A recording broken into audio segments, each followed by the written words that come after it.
ओम शांति। अव्यक्त मुरली सीरीज में आज हम सुनेंगे दिनांक 23 जुलाई 1969 के बाप दादा के अव्यक्त रूप से चले मधुर महावाक्य। टाइटल है सफलता का आधार परखने की शक्ति। बाप दादा एक एक को देखते हुए क्या देखते हैं? बाप दादा हर एक में 4 बातें देख रहे हैं। वो कौन सी 4 बातें हैं? हर एक ने अपना अपना विचार सुनाया। एक तो ताज देख रहे थे, दूसरा तख्त, तीसरा तदबीर और चौथा तकदीर। ताज, तख्त, तदबीर और तकदीर, यही 4 चीजें हर एक में देख रहे हैं। संगम का ताज कौन सा है मालूम है? तो आज बाप दादा तख्त नशीन व ताजधारी बच्चों की सभा में आए हैं। ताजधारियों को ही इस संगठन में बुलाया है, लेकिन हर एक का ताज अपना अपना तथा यथाशक्ति ही है। यह तो देख रहे थे कि इस संगम में कौन कौन ताज तख्तधारी बन बैठे हैं। किस किसने कितना बड़ा ताज धारण किया है व छोटा धारण किया है। तो ताज को सदा ही सिर पर रखकर चलते हैं व कभी कभी ताज को किनारे रख देते हैं। आप सभी भी अपने आप को जानते हो ना, क्योंकि सभी चुने हुए रत्न हैं, तो इतनी पहचान तो जरूर होगी। अपनी तदबीर और तकदीर की परख है। आप अपने को पूरा परख सकते हो। समझो, मिसाल के तौर पर आप एडवांस पार्टी में जाते हो तो अभी अभी आपके पुरुषार्थ प्रमाण आपकी तकदीर क्या होगी उसको समझते हो। अपने वर्तमान पुरुषार्थ और तकदीर को जानते हो। जब अपने को परख सकोगे तभी तो दूसरों को परख सकोगे। यह जानने की भी जरूरत है, क्योंकि अब समय ही ऐसा आ रहा है जो कि परखने की शक्ति की आपको अति आवश्यकता है। सर्विस में सफलता पाने का मुख्य साधन ही यह है। जैसे जैसे परखने की शक्ति तीव्र हो जाएगी, वैसे वैसे ही सफलता भी मिलती जाएगी। परख पूरी ना होने कारण जो उनको चाहिए, जिस रूप से उनकी तकदीर जग सकती है, वो रूप उनको नहीं मिल सकता। इसलिए ही सर्विस की सफलता कम मिलती है। कम सर्विस की रिजल्ट क्या देखने में आती है कि प्रजा तो बहुत बन जाती है, वारिस बहुत कम है। वारिस कम निकलने का मतलब ही है कि उनकी रग को पूरा परख नहीं सकते हो। मरीज की पूरी रग परख होती है ना, तभी तो ठीक औषधि मिलती है ना, फिर रोग भी खत्म हो जाता है। खास जो निमित्त बने हुए पांडव हैं, उनको भविष्य में आने वाली बातों को परखने की शक्ति चाहिए और निर्णय करने की शक्ति भी चाहिए। निर्णय के बाद फिर निवारण की शक्ति चाहिए, तभी सामना कर सकेंगे और सामना करने के बाद यज्ञ की प्रत्यक्षता की सफलता पाओगे। आपको बाबा ने किस लिए बुलाया है? हिसाब किया जाता है ना। सीढ़ी उतरने और चढ़ने का ज्ञान सिखाने लिए बुलाया है। अब किस बात में उतरना है और किस बात में चढ़ना है? बड़प्पन तो पकड़ लिया है, मगर बड़प्पन होते हुए भी जहां पर छोटेपन की सीढ़ी उतरना होता है, वहां पर फट उतर नहीं सकते हो। 1 सेकंड में मालिक और 1 सेकंड में बालक बनने की आवश्यकता है। जहां पर बालक बनना चाहिए, वहां पर फिर मालिकपन भी कुछ देखने में आ जाता है। जैसा समय वैसा ही स्वरूप कैसे बनाना चाहिए, वो ही सिखाने के लिए बुलाया है। मिसाल के तौर पर आप कहीं भी संगठन के बीच में रहते हो, संगठन में कोई भी बात होती है तो उसमें विचार देने के समय मालिक बनकर विचार देना तो बहुत अच्छा है, लेकिन जहां पर संगठन का सवाल आता है, वहां पर निमित्त बने हुए भाई बहनें जो फाइनल करते हैं, उस समय फिर अपनी बुद्धि को बिल्कुल ही बालकपन में ले आना चाहिए। बालकपन की क्वालिफिकेशन क्या होती है? वहीं पर फोर्स में बोलेंगे, फिर वहीं पर ही बिल्कुल निसंकल्प बन जाएंगे। तो इसी रीति संगठन के बीच में निमित्त बने हुए के सामने अपनी मालिक पने की बुद्धि बनाकर, राय देकर फट से बालक पने की बुद्धि बना लेनी है। इसी में ही फायदा भी है। लेकिन जहां भी मालिकपन होता है उसकी रिजल्ट क्या होती है? एक तो समय खराब होता और शक्ति भी वेस्ट हो जाती, और जो एक दो में स्नेह बढ़ना चाहिए वह कम होना संभव हो जाता है। इसलिए आप लोग जैसे जैसे जिम्मेवारियां लेते जाएंगे वैसे वैसे आपको इस सीढ़ी को उतरने और चढ़ने की आवश्यकता होगी। तो इन एडवांस भविष्य सर्विस की सफलता लिए यह शिक्षा दे रहे हैं। आप सब अनुभवी भी हैं। समय प्रति समय हर एक छोटा बड़ा अपनी शक्ति और स्वमान को रखने की कोशिश करता है, और आगे चलकर यह कुछ समस्या ज्यादा सामने आने वाली है। इसलिए ही जो निमित्त बने हुए हैं उनको बहुत निर्माण चित्त बनना पड़ेगा। निर्माण अर्थात अपने मान का भी त्याग। त्याग से ही फिर और ही ज्यादा भाग्य मिलता है। जितना आप त्याग करेंगे उतना और ही आपको स्वमान मिलेगा। जितना अपना स्वमान खुद रखने वाले की कोशिश करेंगे उतना ही स्वमान गंवाने का कारण बन जाएंगे। इसलिए बालक और मालिक पने की सीढ़ी को जल्दी जल्दी उतरो और चढ़ो। इस अभ्यास को बढ़ाना है, इसीलिए ही आपको बुलाया है। अब इसमें सफलता तो तभी होगी जबकि परिस्थिति को परखने की शक्ति होगी। परिस्थिति को परखने से फिर परिणाम ठीक निकलता है। परखते नहीं है तो परिणाम उल्टा हो जाता है। परखने की शक्ति बढ़ाने का क्या पुरुषार्थ है? दिल की सफाई से भी इस बात में बुद्धि की सफाई जास्ती चाहिए। दिल की सफाई से भी ज्यादा बुद्धि की सफाई। संकल्प की जो शक्ति है उनको ब्रेक लगाने की पावर हो। मन का संकल्प व बुद्धि की जजमेंट जो भी हो, तो मन और बुद्धि दोनों को एक तो पावरफुल ब्रेक चाहिए और मोड़ने की भी शक्ति चाहिए। यह दोनों ही शक्तियों की बहुत जरूरत है, पावरफुल ब्रेक और मोड़ने की शक्ति। इसी को ही याद की शक्ति व अव्यक्ति शक्ति कहा जाता है। अगर ब्रेक ना दे सकते तो भी ठीक नहीं, अगर टर्न नहीं कर सकते तो भी ठीक नहीं, तो ब्रेक देने और मोड़ने की शक्ति होगी तो बुद्धि की शक्ति व्यर्थ नहीं गवाएंगे। एनर्जी वेस्ट ना होकर जमा होती जाएगी। जितनी जमा होगी उतना ही परखने की, निर्णय करने की शक्ति बढ़ेगी। यह भी अभ्यास भट्टी में करना चाहिए। तो अपने मन और बुद्धि को कहाँ तक ब्रेक लगा सकते हो और मोड़ सकते हो, अपने को चेक करना है। कोई बात में एक्सीडेंट होने के भी यही दो कारण होते हैं। खास पांडवों प्रति बाप दादा का यही विशेष इशारा है।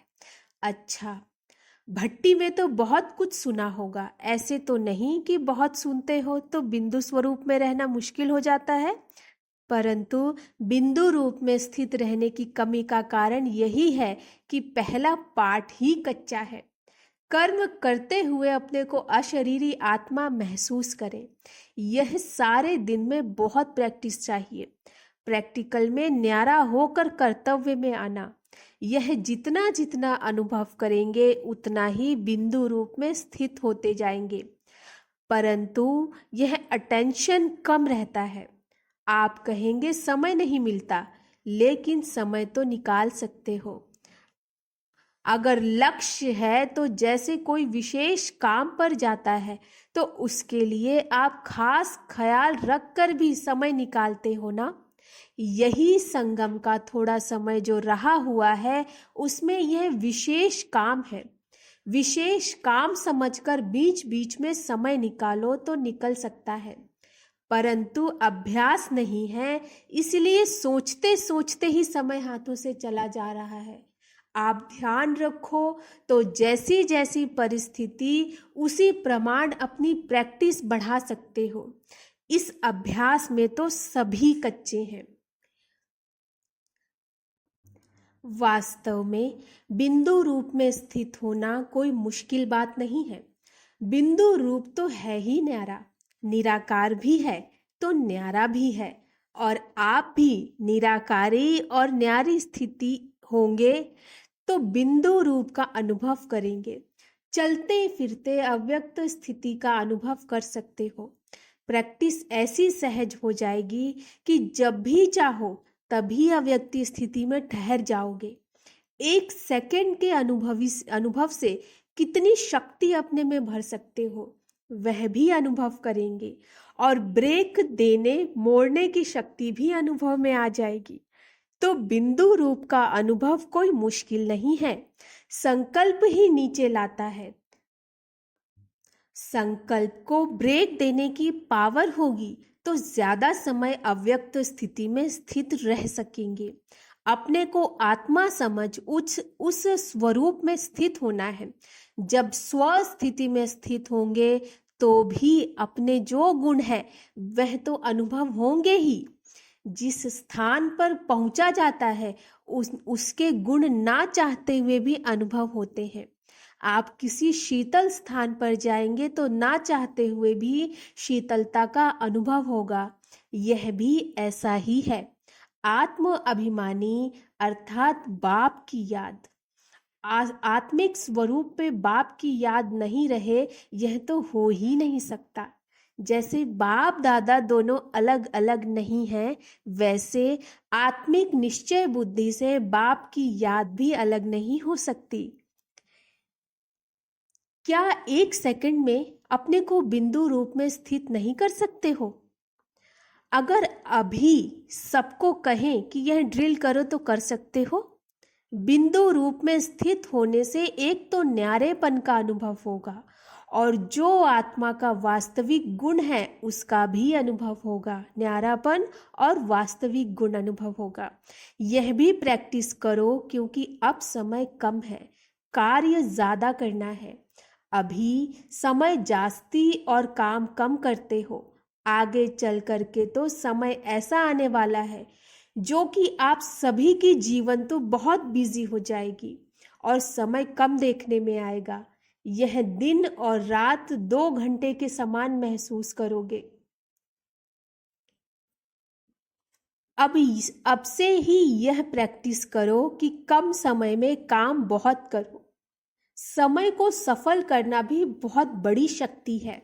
जैसे अपनी एनर्जी वेस्ट करना ठीक नहीं, वैसे ही समय को भी वेस्ट करना ठीक नहीं है।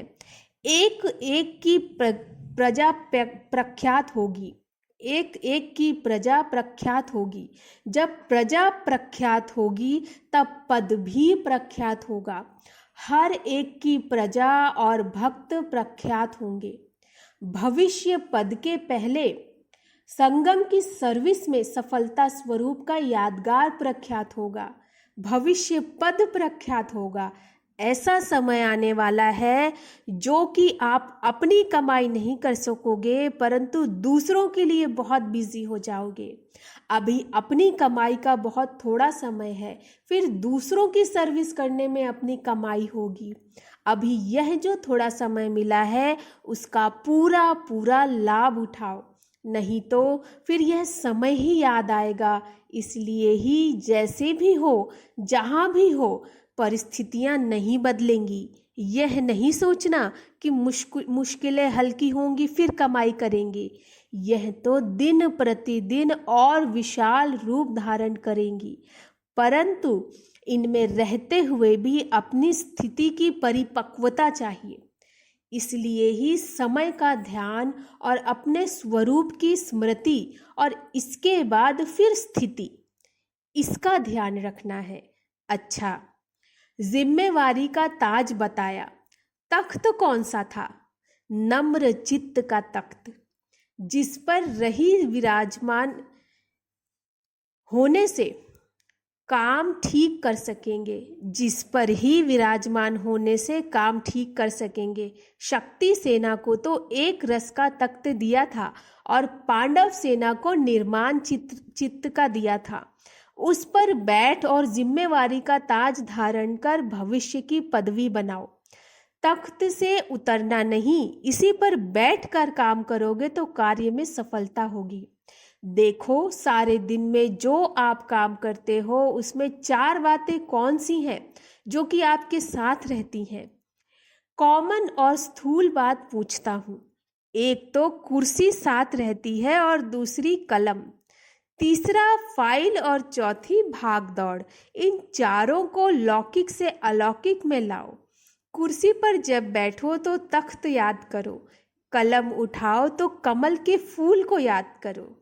कमल का फूल बनकर कलम चलानी है और फाइल को देखकर अपना पोता मेल याद करो कि मेरी फाइल में बाप दादा अभी क्या सही करते होंगे।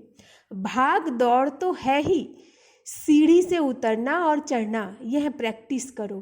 तो जहाँ पर भी बुद्धि को लगाना चाहता हूँ, लगती भी है कि नहीं। वैसे ही जैसे कि पाँव जहाँ भी चलाने चाहो चलते हैं ना, इसी प्रकार से आपकी बुद्धि भी पाँव मिसल हो जाएगी। अब बुद्धि को लौकिक से अलौकिक बातों में परिवर्तन करना है तो अवस्था में भी परिवर्तन आ जाएगा। इस संगठन के रत्नों में क्या विशेष खूबी है? एक तो सभी स्नेही है और दूसरा मेजॉरिटी सरेंडर बुद्धि है। तीसरा, सर्विस के लिए हर वक्त तैयार रहते हैं, इसलिए ही एवर रेडी हैं। अब जैसे जिम्मेवारी का ताज मिला है, उसमें इस सब विशेषताओं को रत्नों की तरह जड़ना है, तभी जिम्मेवारी को पूरी रीति संभाल सकोगे। यह गुण ताज की मणियां है, अर्थात शोभा है। इसको कायम रखना। जैसा कर्म आप करेंगे, आपको देखकर सभी फॉलो करेंगे। एक स्लोगन और याद करना जरूरी है, छोटों को करो प्यार और बड़ों को दो रिगार्ड। प्यार देना है फिर रिगार्ड लेना है, यह कभी नहीं भूलना। यह संगठन सोना तो है, परंतु सोने पर सुहागा लगाया जाता है। उसके लिए बीच बीच में मधुबन में संगठन हो। निमित्त बनी हुई बहनों की राय से ही समय प्रति समय संगठन होगा। प्रदर्शनी में भी कुछ नवीनता आनी चाहिए।